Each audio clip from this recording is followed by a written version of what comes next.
لیکن میں آج مبارکباد پیش کروں گا بھائی عبدل مقتدر صاحب کو کہ انہوں نے اپنی شادی کے موقع پہ جلسے کا انعقاد کیا، ورنہ ماحول اتنا خراب ہو چکا ہے یہ کہ شادی کے موقع پہ جلسہ کا، وہ بھی لوگ محفل سجاتے ہیں رسمن، تھوڑی چھوٹی سی محفل لوگ سجاتے ہیں، اس کے بعد محفل ختم ہوتی ہے، پھر لڑکے اور لڑکیاں پوری رات ڈی جے بجا کر کے لڑکے بھی ناچتے ہیں لڑکیاں بھی ناچتی ہے۔ لیکن انہوں نے بہت اچھا کام کیا ہے، شادی میں جو خرافات ہو رہے ہیں یہ لڑکے لڑکیاں ناچ رہی ہے تاکہ انہیں پیغام دیا جائے، یہ سدھر جائے۔ میں کہنا چاہوں گا میرے بھائی، میرے عزیز، میرے دوست، شادی کے موقع پہ آپ ناچو گے، آپ کی لڑکیاں ناچے گی، لڑکے ناچیں گے، پھر وہ شادی نہیں رہ جائے گی بلکہ بربادی ہو جائے گی۔ ابھی کچھ دن پہلے کی بات بتا رہا ہوں، دہلی میں حادثہ ہوا، 2 کروڑ پتی تھے، بہت پیسہ والا تھا، غرور تھا، دونوں کی شادی ہو رہی تھی، تو شادی کے موقع پہ انہوں نے آرکسٹرا بلایا،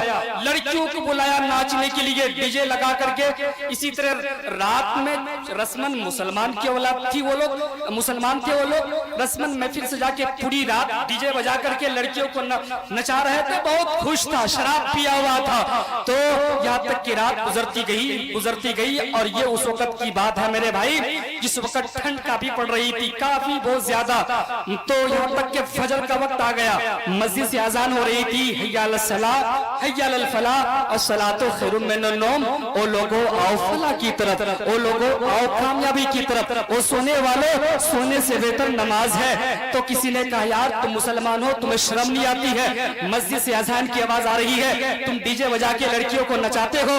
تو ان دونوں نوجوان نے کہا ارے اذان روز ہوتی ہے، ان لڑکیوں کو میں نے لاکھ روپے پیسہ دے کے بلایا ہے، انہیں ناچنے دو، اذان ہونے دو۔ یہاں تک کہ میرے بھائی صبح ہو گئی، وہ ناچتی رہی، صبح ہونے کے بعد اب جب وہ پروگرام ختم ہوا، وہ دونوں لڑکیاں بولی اب مجھے چھوڑو، اور یہ اس وقت کی بات ہے، ٹھنڈ کافی پڑ رہی تھی، کوہرا وغیرہ تھا، چھوڑنے کے لیے کوئی تیار نہیں ہو رہا تھا، تو وہ دونوں بھائی جس کی شادی ہو رہی تھی بولے ٹھیک ہے میں ہی چھوڑ کے آتا ہوں، پیسے وغیرہ دے دیا گیا، بھائی کار جیسی کیا ہائی روڈ میں، ادھر سے ٹرک آ رہی تھی، ٹرک کی زد میں دونوں گئے، دونوں کا ایکسیڈنٹ ہو گیا، دونوں کا جسم کا ہر ایک حصہ ٹکڑا ہو گیا، شکلیں بگڑ گئی۔ اب میرے بھائی ان دونوں کو یعنی 10 بجے بارات جانی تھی، اب وہ بارات کہاں جائے گا؟ قبرستان جا رہا ہے۔ تو ایسا کی ہوا اس لیے کہ انہوں نے جو کام کیا ہے اللہ اس کے رسول کو ناراض کر کے کام کیا ہے۔ آپ بھی اگر شادیوں میں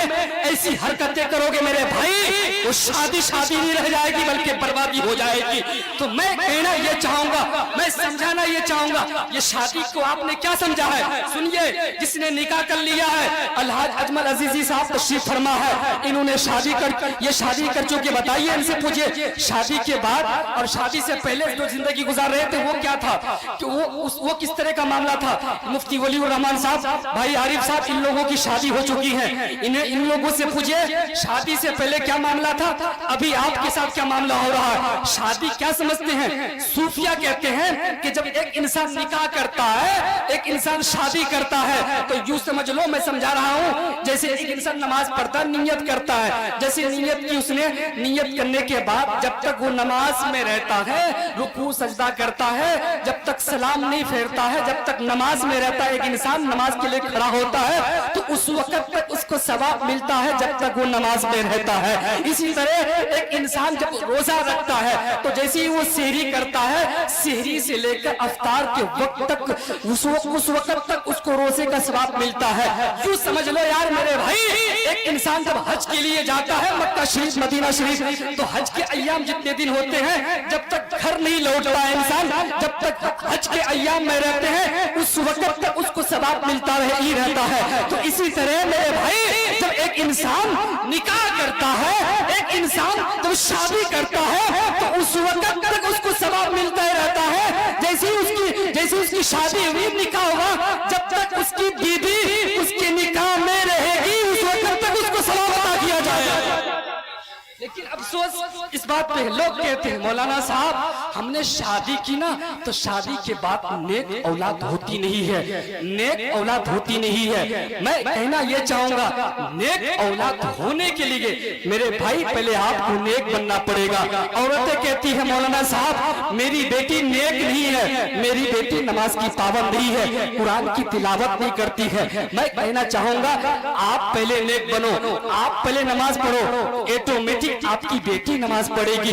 लोग आज कहते हैं गौसे आजम गौसे आजम, गौसे आजम का मर्तबा ये है गरीब नवाज की शान बयान करते हैं, गौसे गरीब नवाज ये थे उनकी शान बयान करते हैं। लेकिन मैं ये कहना चाहूंगा इस ज़माने में मैं बताना ये चाहूंगा गौसे आजम कोई ऐसे गौसे आजम नहीं बन गए हैं। आइए उनकी माँ की जिंदगी का मुताला करें, उनके वालिद साहब की जिंदगी का मुताला करें तो पता चलेगा, तब जाके गौस का इंतखाब हुआ है।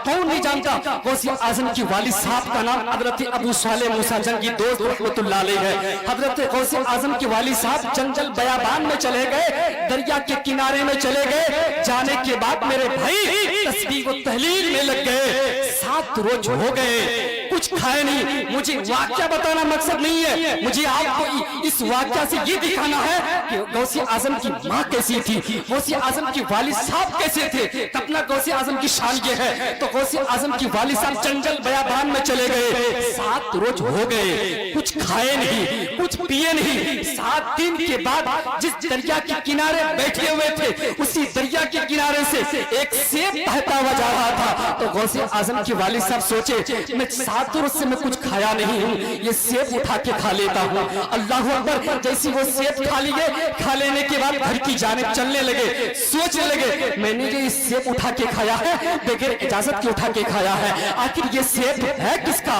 अल्लाह अकबर, घर की जानिब जा रहे थे फिर लौट गए, जिस समत से वो सेब बहता हुआ रहा था उस समत से चलने लगे। चलते चलते सामने सेब का बाग नजर आया जिसकी शाखें जिसकी टहनियां दरिया से लगी हुई थी। किसी से पूछा ये सेब का बाग है किसका, तो किसी ने कहा एक बुजुर्ग का है। तो गौसे आजम के वालिद साहब बोले चलो मैं उनसे उनका मुलाकात करते हैं, उनका दीदार करते हैं, उनका दर्शन करते हैं।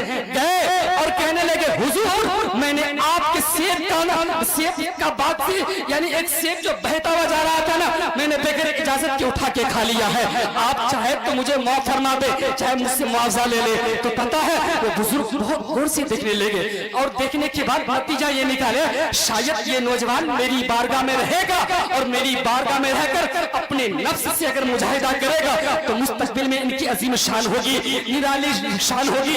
तो वो बोले बुजुर्ग मैं ऐसी इजाजत नहीं दूंगा, क्यों, इसलिए कि मेरे बाग की रखवाली करनी होगी 10 साल की मुद्दत तक। तो गौसे आजम के वालिद साहब बोले अगर मैं आपके बाग की रखवाली 10 साल की मुद्दत तक करूंगा क्या आप मुझे माफ फरमा देंगे। हाँ माफ फरमा दूंगा। अल्लाह अकबर, 10 साल की मुद्दत तक उस बाग की रखवाली करते रहे। जब 10 साल की मुद्दत मुकम्मल हो गई उसके बाद आ गए उस बुजुर्ग की बारगाह में, कहने लगे हुजूर आप इजाजत दे अब मुझे जाना है, 10 साल की मुद्दत हो गई।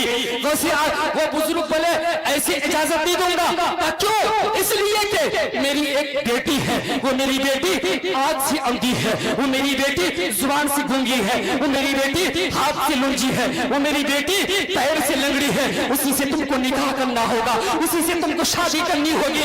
तो वो नौजवान बोले अगर मैं ऐसी लड़की से निकाह कर लूंगा, ऐसी लड़की से शादी कर लूंगा तो क्या आप मुझे माफ फरमा देंगे। कहा माफ फरमा दूंगा। अल्लाह अकबर, वो नौजवान बोले दुनिया जहन्नम की अजाब से बेहतर है ऐसी लड़की से निकाह कर लिया जाए। निकाह हो गया, शादी हो गई। वो बुजुर्ग बोले कि रूम है इसी में तुम्हारी बीवी तशरीफ फरमा है। अब वो नौजवान रूम में गए, ऐसे रूम में गए, आंख नजर पड़ी दुल्हन पे, नजर फट गई, महसूस करने लगे ऐसा लगता है जन्नत से सजी सजाई हूर आ गई है। पलट के बाहर आ गए वो बुजुर्ग नौजवान, बोले हुजूर आपने कहा था आंख से अंधी है, ये तो आंख के हवाले से भी सही है। आपने कहा था हाथ से लुंजी है, हाथ भी तो सही है। आपने कहा था पैर से लंगड़ी है, पैर भी तो सही है। अल्लाह अकबर, तब वो बुजुर्ग बोले सुनिए मैंने जो कहा था हाथ से लुंजी है, मैंने जो कहा था जुबान से गूंगी है, मैंने जो कहा था आंख से अंधी है, इन आंखों ने कभी किसी गैर महरम को नहीं देखा। मैंने कहा था पैर से लंगड़ी है, पैर शरीयत के खिलाफ ना उठे, यही मेरी बेटी है, यही मेरी बेटी है। तो मैं बताना ये चाहूंगा मेरे भाई जिस नौजवान की की शादी हुई थी उसी नौजवान का नाम हजरत अबू सालेह मूसा जंगी दोस्त है, और जिस खातून की शादी हुई थी उसी खातून का नाम उम्मुल खैर फातिमा है। हजरत उम्मुल खैर फातिमा और हजरत अबू सालेह मूसा जंगी दोस्त की इस वादी जिंदगी में चमन विलायत में मेरे भाई जो फूल खिला है उसी फूल को गौसे आज़म कहा जाता है, उसी फूल को पीराने पीर रोशन ज़मीर कहा जाता है। नारे तकबीर, नारे रिसालत, फैज़ाने गौसे आज़म, महफिले रंगे रज़ा, हज़रत मौलाना तौक़ीर रज़ा साहब क़िबला। तुम माँ ऐसी हो और बाप ऐसे हो तो फिर उस गोद से किसी ऐरू गैरू का पैदा नहीं, उस गोद से किसी ऐरू गैरू का इंतखाब नहीं होता, बल्कि वक्त का गौसे आज़म पैदा होता है मेरे भाई। तो मैं आपको ये समझाना चाहूंगा, आज अगर कोई गौसे आज़म पैदा नहीं हो सकता, आज अगर कोई आला हज़रत नहीं पैदा हो सकता, आज अगर कोई मुफ्ती आज़म हिंद नहीं पैदा हो सकता, आज अगर कोई ताज शरिया नहीं पैदा हो सकता, लेकिन इतना तो हो सकता है मेरे भाई कि गुलाम गौस पैदा हो सकता है, गुलाम आला हज़रत पैदा हो सकता है, गुलाम ताज शरिया पैदा हो सकता है। और ये कैसे होगा? ये उस वक्त होगा जब आप नेक बनेंगे और आपकी बीबी नेक बनेगी, फिर उस गोद से गुंडा पैदा नहीं होगा, माँ बाप की बेइज्जती करने वाला नहीं पैदा होगा, बल्कि उस गोद से आने वाला इस्लाम का झंडा बुलंद करने वाला पैदा होगा, शरीयत और दीन मुस्तफा की हिफाजत करने वाला पैदा होगा। इसलिए मेरे भाई आप भी नेक बनो। तो मैं हदीस पेश, मेरे पास टाइम नहीं है ज्यादा, एक हदीस सुनिए गुफ्तगू खत्म, लेकिन मैं ये कहना चाहूंगा, आप कहते हैं नेक औलाद नहीं होती है, इसकी वजह ये है मेरे भाई, सरकार ने जिसके साथ निकाह करने का हुक्म दिया है आप उसके साथ निकाह नहीं करते हैं, यही वजह है कि ऐसा होता है। आइए निकाह करे तो कैसी लड़की से निकाह करे, आपके लिए बीबी हो तो कैसी बीबी हो। सुनिए एक हदीस शरीफ, हजरत आयशा ये कौन है? प्यारे नबी की प्यारी बीबी है, हम मोमिनों की माँ है। वो कहती है कि आका ने फरमाया 4 वजह से औरतों से शादियां की जाती है। कितनी वजह से? तो जोर से बोलिए मेरे भाई, 4 वजह से। तो सहाबाए करम अर्ज करने लगे, आका इन 4 वजह में सबसे पहली वजह क्या है? तो आका फरमाते हैं कुछ लोग हैं कि औरत की खूबसूरती को देखकर शादी करते हैं, ये लड़की बहुत खूबसूरत हैंडसम ब्यूटीफुल है, हालांकि उसके अंदर कुरान की तालीम, शरीयत की तालीम, सौम सलात के पाबंद हो या ना हो, तो सिर्फ लोग खूबसूरती की बुनियाद पर शादी कर लेते हैं। ये पहली चीज मेरे भाई। और दूसरी चीज सुनिए, सरकार फरमाते हैं कुछ लोग हैं कि औरत की हसब नसब को देखकर शादी करते हैं, यहाँ मेरी शादी हो जाएगी, गांव समाज में प्रचार हो जाएगा, इसने शादी की है तो आला नसब में शादी की है, आला खानदान में शादी की है। तो कुछ लोग हैं कि औरत की हसब नसब को देखकर शादी करते हैं, ये दूसरी चीज। और तीसरी चीज सरकार फरमाते हैं कुछ लोग हैं कि औरत की मालदारी को देखकर शादी करते हैं, मेरी शादी वहां हो जाएगी, ससुराल वाले हर तरह से मजबूत कर देंगे, सोना देंगे, गाड़ी देंगे, इतना जहेज देंगे, मेरा घर भर जाएगा, गांव इलाका में शोर मच जाएगा कि इन्होंने शादी की है तो मालदार घराने में शादी की है। ये तीसरी वजह। सरकार फरमाते हैं चौथी वजह, कुछ लोग हैं कि औरत की दीनदारी को देखकर शादी करते हैं, अरे ये तो गरीब बाप की बेटी है, लेकिन इसके अंदर कुरान की तालीम है, इसके अंदर शरीयत की तालीम है, ये सौम सलात की पाबंद है, हजरत फातिमा के नक्शे कदम पे चलती है। तो सहाबाए करम अर्ज करने लगे, आका ये तो बताइए इन 4 वजह में सबसे अच्छी वजह क्या है? तो आका कहते हैं खूबसूरती को छोड़ो, हसब नसब को छोड़ो, मालदारी को छोड़ो, अरे जो लड़की दीनदार है उसी लड़की से निकाह कर लो, उसी लड़की से शादी कर लो। क्यों? इसलिए कि जब घर में दीनदार औरत आएगी तो घर को दीनदार आएगी। इसलिए अल्लाह उसके रसूल के यहाँ सूरत जारी नहीं है, सीरत जारी है। बातें करना चाहता तो बहुत हो सकता था, लेकिन सबका ख्याल करना है, इतना ही काफी है। अगर असर कर जाए, अमल हो जाए तो आपकी भी जिंदगी कामयाब, हमारी भी जिंदगी भी कामयाब। अल्लाह ताला की बारगाह में दुआ है मेरी हाजिरी कबूल फरमाए, आप सबकी हाजिरी कबूल फरमाए। मालेना इल्लल बलाग। सलाम।